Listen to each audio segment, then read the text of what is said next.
Welcome back to the Terrace Garden. I wanted to show a quick video of two different fig trees that are both the same age, different variety, but two different growing methods. The first is a potted JFE Black Madeira knot, and the second is an LSU Tiger grown in ground. So these were both propagated at the beginning of this season, which would have been in January. It is now mid-October. Size-wise, they're very similar in height. I think this one is about 45 inches tall, and this one I think is about 48 or so to the top.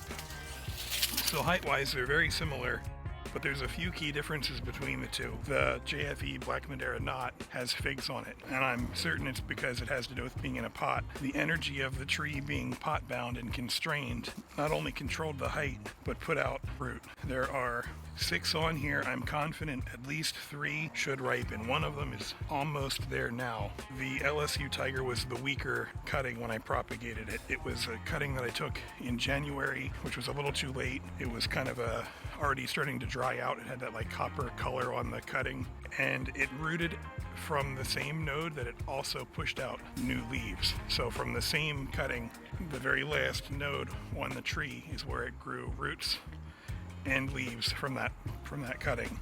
So it was a very weak cutting, and all year it's been ahead of everything else I've propagated. I did pinch smaller figs that I knew weren't going to ripen this year. I probably did that around end of August, early September. Anything that looked like it was just not going to get there before the first frost.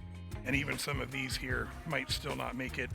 I might shuffle them inside once the frost gets here. They've both had the same fertilizer, slightly different position. This one is normally out front, but it does get quite a bit of sunlight all the same. Something to keep in mind if you're really in a hurry to try what your trees, fruit or figs taste like, put them in a pot. Obviously they don't have as much winter protection then, and they definitely need more water.